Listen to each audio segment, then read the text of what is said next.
O Evangelho segundo Lucas. Você que tem a Bíblia, abra comigo Lucas. O Evangelho segundo Lucas. O terceiro Evangelho do Novo Testamento.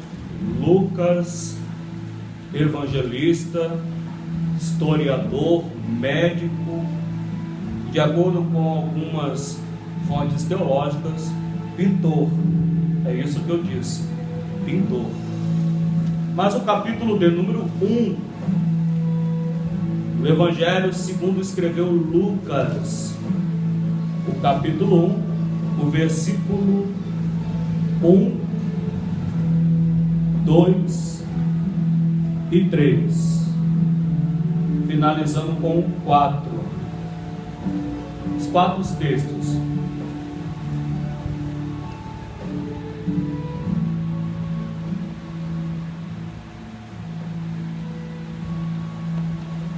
No capítulo 1, versículo 1 ao 4, está escrito assim: tendo, pois, muitos empreendido em ordem a narração dos fatos que entre nós se cumpriram, segundo nos transmitiram os mesmos que os presenciaram desde o princípio e foram ministros da palavra. Pareceu-me também a mim conveniente descrevê-los a ti, ó excelentíssimo Teófilo, por sua ordem, havendo-me já informado minuciosamente de tudo desde o princípio, para que conheçais a certeza das coisas e que já estáis informados. Irmãos, nós estamos diante de uma palavra abençoada, provida de Deus, aonde houve um esforço do homem chamado Lucas em escrever este Evangelho. O Evangelho segundo Lucas é registrado o ministério do Senhor Jesus Cristo. É apontado a morte, a ressurreição, a vida, a morte e ressurreição de Cristo. O Evangelho segundo Lucas conta-nos o início ministerial de Jesus Cristo, o Mestre, conhecido como Messias, e é o Messias. Mas o que nós podemos fazer através dessas informações é colocarmos em prática em nossa vida, para então valorizarmos fatos verídicos, fatos autênticos que ocorreram, e precisou Lucas ir atrás de fatos, de informações, de testemunhas oculares, de assuntos concretos, comprovando tais fatos, o qual Lucas escreve o ministério do Messias e apresenta coisas maravilhosas, para então ajudar ao seu público a serem alcançados pelas maravilhas de Deus. O que quer dizer Evangelho? Evangelho quer dizer boas novas. Segundo Lucas, ele descreve boas novas ministerial do Senhor Jesus Cristo e apresenta a chamada dos apóstolos. O Evangelho, as boas novas, isso é bom enfatizar que Deus, ele sempre tem esse propósito em trazer-nos boas novas. O nosso Deus é Deus de coisas novas, de transformações. O nosso Deus é Deus que faz do momento ser alterado para o melhor.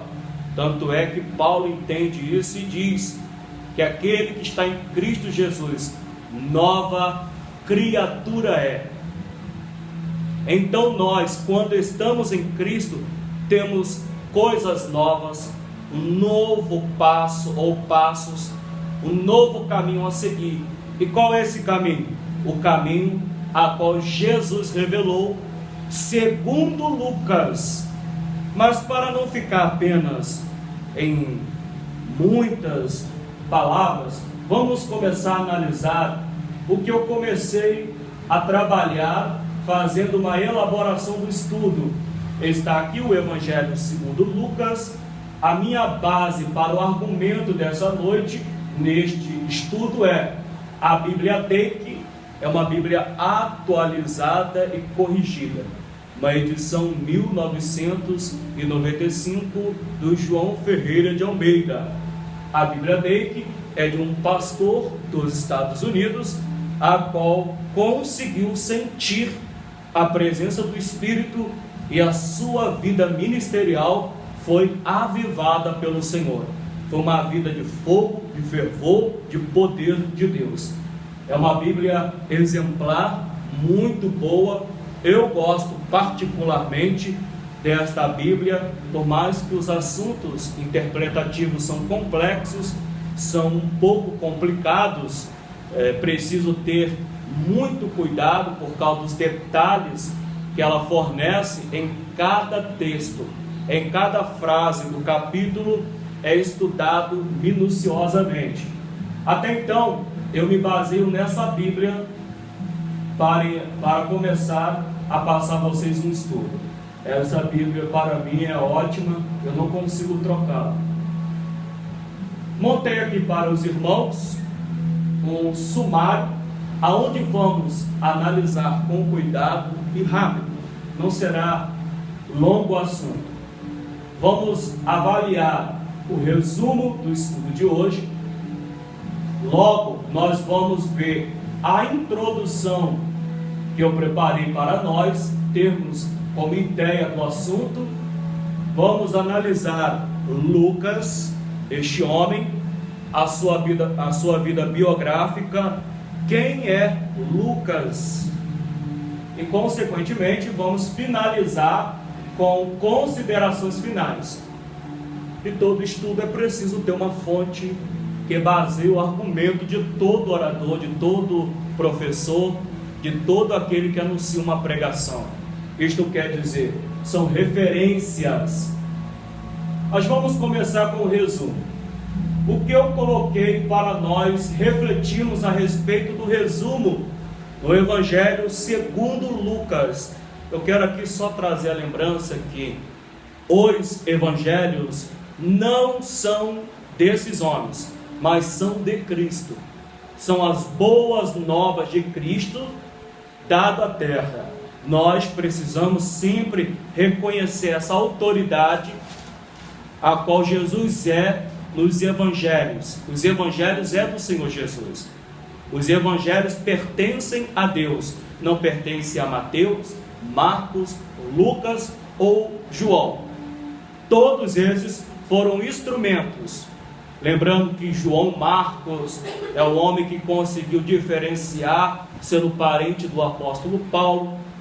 O Evangelho segundo Mateus, um Levi, a qual era diante dos homens um traidor, porque ele se associou aos romanos, se tornou empregado do governo romano, acabou se tornando um homem bem-sucedido por meio de ações ilícitas, a qual na verdade era cobrado os impostos. Este, chamado Mateus, que é conhecido como Levi, cobrador de imposto, Deus o trouxe por meio da palavra do Mestre Jesus, convencendo que ele estava no caminho errado.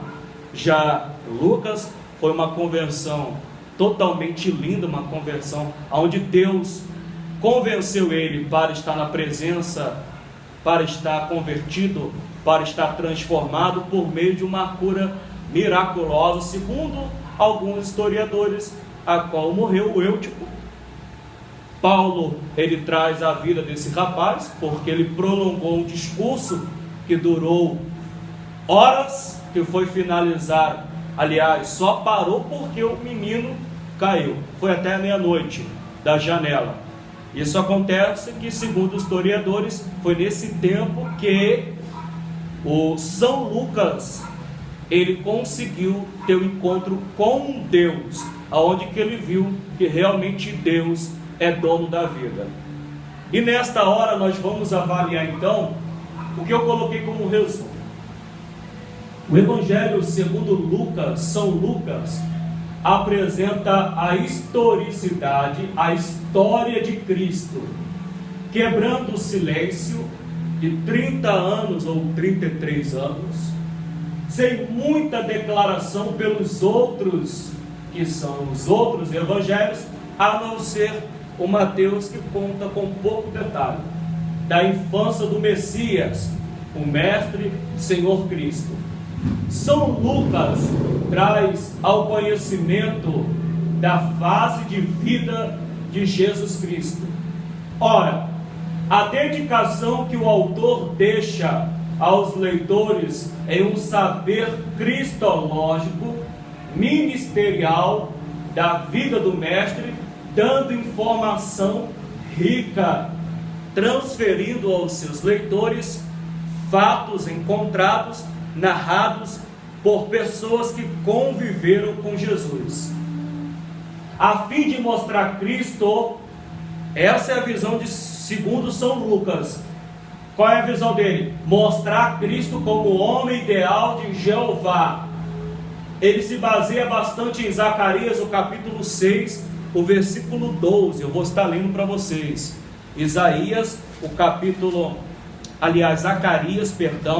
Zacarias, Antigo Testamento, o capítulo 6, versículo 12. Está escrito assim: e fala-lhe, dizendo, assim fala e diz o Senhor dos exércitos, eis aqui o homem cujo nome é Renovo, ele brotará do seu lugar e edificará o templo do Senhor. É segundo essa visão que São Lucas tem em mostrar Cristo como sendo o homem do Senhor Deus, do Senhor Jeová, o homem do renovo. O estudo fornece o quê? Uma despertação a todos os leitores, quaisquer leitores, indivíduos, cristão ou não cristão, professa ou não professa a fé, ao ler, vai se deparar ministerialmente com a obra de Cristo, com o fazer de Cristo, com a operação do Mestre, apontando como um ser especial, tremendo de Deus, claro, o Filho de Deus, o Senhor Jesus. Isso provoca aos leitores, segundo o São Lucas, entregar informações por completo a Deus e aos homens, ou pelo menos tentando o máximo fazer assim, para despertar os seus leitores. Após a leitura, o Espírito o toca e acaba o convencendo a estar completo em Deus, a estar renunciando às coisas ruins para viver uma vida séria com o Senhor, uma decisão com Deus. Precisando cada pessoa tomar uma certa decisão imediata, porque existe pouco tempo na vida de cada ser humano. O salmista, que foi escrito segundo Moisés, ele disse que Deus mostra que o tempo do homem é 70 anos. No tempo da queda do homem, no período de Adão, adâmico, nesse tempo os homens quase chegaram a 1000 anos. Isso provoca que, ao decorrer dos tempos, o pecado foi destruindo todo esse espaço de tempo, devido a tantas fragilidades que ocorrem no corpo, as doenças, as enfermidades que vêm, acaba finalizando, acaba prejudicando, e dificilmente hoje uma pessoa consegue viver até 100 anos. Eu vi um aniversário de uma pessoa idosa, estava no bolo, 113 anos. Tem pessoas que conseguem ainda nesse tempo, que se conserva a viver anos.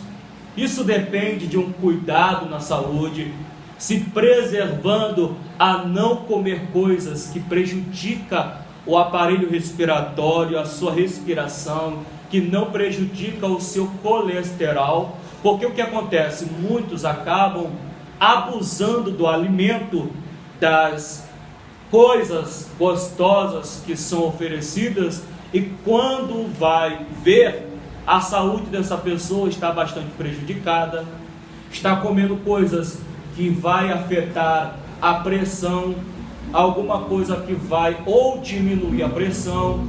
Alguns acabam obtendo a diabetes, porque não consegue normalizar a sua alimentação, não consegue educar a sua alimentação, não consegue ter uma ética, não consegue ter uma condição de sobreviver. Aí que eu digo, o tempo curto começa a acontecer sim. E hoje presenciamos pessoas de 10 anos falecendo, de 20 anos morrendo, pessoas de 50 anos sendo levados, não mais existindo, não mais com saúde, não mais no nosso meio. Mas o que fica a pergunta, o que fica a questão é: durante o tempo de oportunidade, o que você tem feito para que a sua vida pós-morte esteja num ambiente alegrável? Bom, como assim vida pós-morte? Irmãos, não existe essa história que morreu, acabou. Não tem. Acabou para o seu corpo. O seu corpo é aquilo que eu disse que Moisés afirmou, 70 anos. O nosso corpo é como um produto. Comparado a um produto é criado hoje, tem o que? 10 dias de validade. Após esses dias, o que acontece com o produto? Não estraga. Não é isso que acontece? Então, quando você morre, o seu corpo, o que acontece? Acabou o prazo. Depois daquele prazo que acabou, morreu, o que acontece? O corpo não se decompõe. Então, os produtos é bem parecido assim, em comparação. Só que após a morte do corpo tem a alma. E a Bíblia afirma que a nossa alma é eterna. Agora o que fica ao nosso pensamento é: para onde vai a tua alma? Quem terá autoridade sobre a tua alma? A quem você vai reservar a tua vida pós-morte? Para o Senhor Deus ou para os demônios que são anjos decaídos? Segundo a Bíblia, os homens que falecem sem Deus, os malignos, os anjos decaídos, acabam agarrando essa alma e levando para o abismo, aguardando a sentença do juízo final. Agora, quem morre com o Senhor Jesus, e para ser salvo, tem que ter fé, arrependimento, conversão. Tem que se converter todos os dias, todos os momentos. Tem que procurar mudança toda hora. Porque se você morrer hoje, o seu corpo morrer hoje, a tua alma vai para algum lugar. E se você estiver com Deus, a tua alma vai para o céu. Se não estiver com Deus, a tua alma vai para o abismo. Mas isso é realmente verdade? Sim. Existe a imortalidade da alma. A nossa alma é eterna. E o próprio Deus não destruiu os anjos decaídos, que são almas também, são espíritos. Aí eu te pergunto, com o tempo que você está tendo, para quem você está se conservando? Para quem você está se preparando? Para quem você está cuidando em tomar conta da tua vida eternamente? Porque, irmãos, o mais importante não é esse corpo bonito, esse corpo do jeito que é, esse corpo definido, esse corpo bem elaborado, que todos olham, ficam impressionados. Uma hora acaba, uma hora perde toda a sua beleza e não volta mais. Mas eu te pergunto uma coisa: e a tua vida? espiritual com Deus e a tua vida com o Senhor Jesus Cristo. Quando você procurar cuidar mais do seu interior do que ficar tão preocupado com a sua parte exterior, eu não estou dizendo para relaxar na questão de saúde, tem que cuidar, claro, mas eu estou dizendo que precisamos mais cuidar da nossa vida espiritual, porque se hoje eu deitar e Deus não deixar eu viver amanhã, eu tenho certeza que eu serei levado aos céus, porque eu não estou buscando os homens, eu não estou agradando aos homens. Existe céu, terra, abismo. Aí cabe aos homens fazer escolha para onde querem ir. Mas, pastor, se alguém morrer hoje e não for salva, ela fica andando na terra? Mentira. Mas qual é a base disso? Estou fugindo um pouco do estudo, rapidamente. Lucas, o capítulo 16, segundo São Lucas, olha a visão de Lucas. Segundo Lucas, olha o que ele escreveu no capítulo de número 16. É até bom que está dentro do evangelho a qual estamos avaliando. Lucas, o capítulo 16. Deixa eu ver se eu estou certo, se é o 16. É o capítulo 16. Olha o que está escrito aqui no versículo de número 20, de número 23. Presta atenção. E no Hades ergueu os olhos, estando em tormentos, e viu ao longe Abraão e Lázaro no seu seio, o rico e o Lázaro, o mendigo. E clamando disse: Abraão, meu pai, tem misericórdia de mim e manda Lázaro que molhe na água a ponta do seu dedo e me refresque a língua, porque estou atormentado nesta chama. Disse, porém, a Abraão: filho, lembra-te de que recebeste os teus bens em sua vida. Oportunidade. Ele não aproveitou o tempo. E Lázaro somente males, e agora este é consolado e tu atormentado. E além disso, está posto um grande abismo entre nós e vós, de sorte que os que quisessem passar daqui para vós não poderiam, nem tampouco os de lá passar para cá. E disse ele: rogo-te, pois, ó Pai, que o mandes à casa do meu pai, a terra. Ele está no abismo e dizendo: deixa que eu vá à terra. Aí responde: pois tenho 5 irmãos, ele continua, para que lhe dês testemunho, a fim de que não venham também para este lugar de tormento. Responde o Abraão: eles têm Moisés e os profetas, ouçam-nos. E disse ele: não, Abraão, meu pai, mas se algum dos mortos fosse ter com eles, arrepender-se-iam.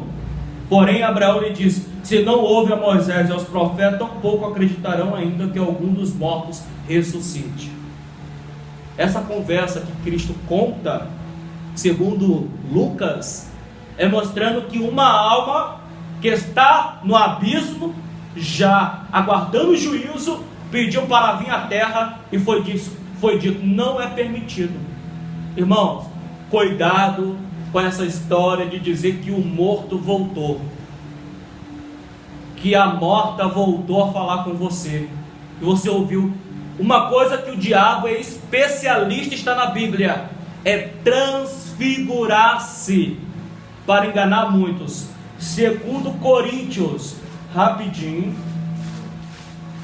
segundo Coríntios, o capítulo de número, acho que eu passei aqui, o capítulo de número 11, capítulo de número 11, olha o capítulo de número 11, versículo 14, e não é maravilha, porque o próprio Satanás se transfigura em anjo de luz.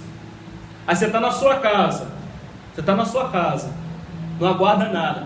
Aparece Satanás como anjo para você e diz: olha, a sua mãe está bem, o seu pai está bem, seus irmãos estão bem, lá no céu. Foi o próprio diabo que apareceu para você e você não sabe. Ele se transfigurou. Uma coisa que o diabo gosta de fazer é de vir na terra mostrar muitas figuras de pessoas mortas. O diabo diz que é isso, que é aquilo outro. Tudo que o diabo dá à pessoa, ele quer uma coisa em troca. Ele te dá uma felicidade transitória, um momento de felicidade, mas depois ele quer a sua alma. Foi uma vez Jesus disse para Pedro: Pedro, o diabo ciranda por tua alma e roga ao Pai, mas eu intercedi por ti. O diabo faz isso. Ele aparece para a pessoa, diz à pessoa que é o seu antepassado. E uma coisa que o diabo tem poder, segundo João, o apóstolo, no Apocalipse, ele tem poder, é limitado. E muitas vezes o diabo, ele transforma a voz dele numa pessoa que você ama. É direitinho, ele imita direitinho a voz da pessoa que você perdeu, do filho que morreu na ferragem, de uma mãe que morreu em uma enfermidade, de um pai que foi acidentado, alguém que faleceu. Para te enganar, o que ele faz? Que ele sabe que você tem um sentimento, ele vai se transfigurar em uma pessoa da sua família que morreu e vai imitar a voz dessa pessoa, e você vai dizer: é ela mesmo, é ele mesmo. Pai, mãe, me leva, deixa eu ir contigo, porque eu não estou aguentando essa terra, não estou aguentando essa luta, não estou aguentando esses problemas. Aí o diabo, dentro de si, está dizendo assim: é isso, consegui ganhá-la, consegui ganhar.